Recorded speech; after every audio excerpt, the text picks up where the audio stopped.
we all have to acknowledge, rightfully so, that if it wasn't for Gordon Lightfoot and his song, his excellent song, there really would not be the awareness of the Edmund Fitzgerald that we have today. The legend lives on from the Chippewa on down at the big lake they call Gitchagumi. You go through the guitar solo, it comes back in, and he goes, does anyone know where the love of God goes when the wave turned the minute to the hours? And the hair on my arm goes, boom, like every time. Does anyone know where the love of God goes? Yeah. Does anyone know where the love of God goes when the waves turn the minutes to hours? That's reality. That tells you maybe a snippet of what those men felt that night. The one that gets me the most is, does anyone know where the love of God goes when the waves turn the minutes to hours? When I was writing that portion of the book, I played that song a lot. And I'd often get choked up because they had to feel that. They had to feel that. What about up here? What about up north? Gordon Lightfoot's music speaks to the North Country. It's about the water, the woods, lost loves, broken hearts. I thought this is something I could maybe put together. So I got the best musicians I could find, and we did a show. And then we did another show. We sold both of them out. The guys in the band said, we should do this. We should go play. So we have been. I've been performing as Gordon Lightfoot live in concert for 17 years. We had the look, we had the clothing, we had the backstage set behind us.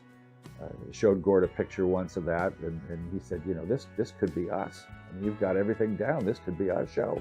I said, Gord, all we need now is the talent.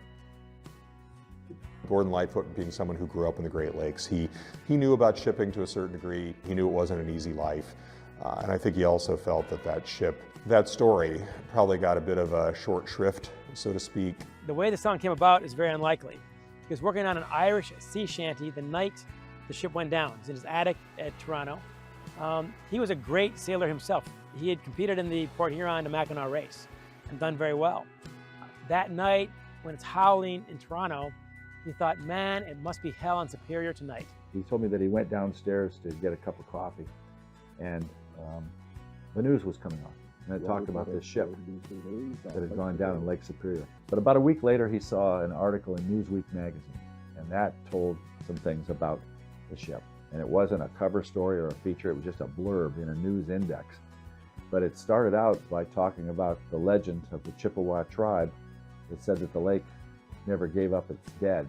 Gord took the words right from that article and wrote that song. The lake, it is said, never gives up her dead when the skies of November turn gloomy. But as he did this in the fall of 1975, they were preparing to do an album called Summertime Dream. And that was to be the follow-up for Gord's Gold. Gord's Gold had all those big hits. The record company said, you know, people are listening to you, you got to come out strong. You got to come up with another big hit album here. He had 22 songs selected for Summertime Dream, and the record company was going to take 10. In between takes of Spanish Moss or Summertime Dream or Never Too Close, some of these great songs that appeared on that, he's still playing around with those chords. And the guys in the band start saying, you know, what is that? So, well, it's a shipwreck song. What shipwreck? Well, the ship that went down in Lake Superior. And he's not even rehearsed it yet. And they finished the album in 3.5 days, but they're paying for 5 days for the studio. And the producer says, why don't you try that song you've been screwing around with? He says, no, it's not ready. He's very self-conscious about this. He wants to honor the sailors, does not want to seem cheap. The guy says, look, man, I'm charging you for this 1.5 days, whether you like it or not. So the band is here, the producers are here. You might as well give it a shot. You've got nothing to lose. And Rick Haynes, the bass player, said, you know, I could come up with a bass riff like a thunder. Pee Wee Charles, pedal steel. So you want something that sounds like wind a little bit? I could make a kind of an eerie wind. Yeah, that could work. And Terry Clements, the late Terry Clements, told me, lead guitar player. He asked Gord, you know, how are you going to start this? And Gord said, I don't know. Come up with something. Well, he would do that a lot. Barry Keane, the drummer, said, Gord, you want drums in this? And Gord said, yeah, I'll nod to you when to come in. So in the second verse, Gordon nodded. Barry came in with the drums, and they played through, and they finished the song. And Terry told me that I said, "Jeez, that thing gave me the shivers down my spine." And Rick said, "I think you've got a hit here, Gord. You know, the record company ought to hear this." Record company heard it and said, "It's okay. We'll think about it, work on it, and get it ready to put on the album." So they tried again, not as good. They tried again, not as good. They tried it the next day, not as good, not as good, not as good. They tried it a month later, not as good. The song you hear on the radio is the first time any group ever played it. Not a first take, first time ever. The guys in the band had never played it before, and they'd never heard the words. And of course became the #1 song in 1976 in Canada. It hit the charts at #1.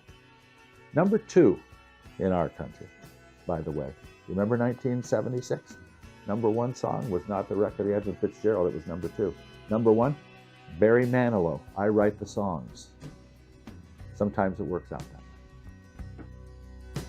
way. In a musty old hall in Detroit, they prayed in the Maritime Sailors Cathedral. He talks about the musty old hall in Detroit. That's Mariners Church, of course. When he meets Reverend Ingalls not too long after, Reverend Ingalls is very respectful about this.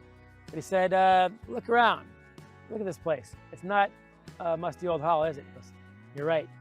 And all concerts after that, he said a rustic old hall. Bruce Hudson's mother, who said that she had a bone to pick with Gordon.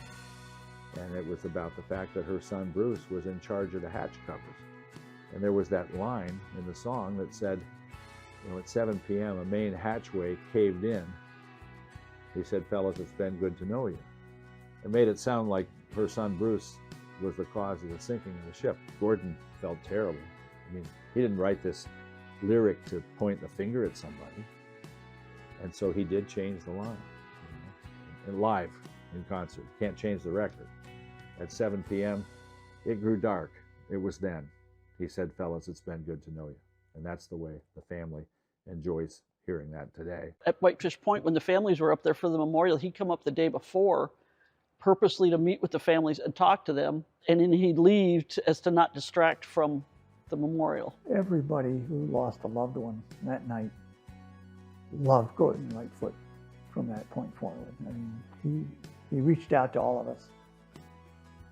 The last time I saw him, he was leaving and headed down a ramp at a theater backstage, and I was saying goodbye, and I said to him, I said, "You know, Gordon, you've really taken care of a lot of good things." And I thanked him for what he had done for me and everything, and I just said, you're really doing well. And he said, "Michael, I just want to leave a clean campsite." I thought that was really a neat way to put it. Isn't that what we all want, is to leave a clean campsite in life? And I think Gordon did do that. Does anyone know where the love of God goes when the waves turn the minutes to hours?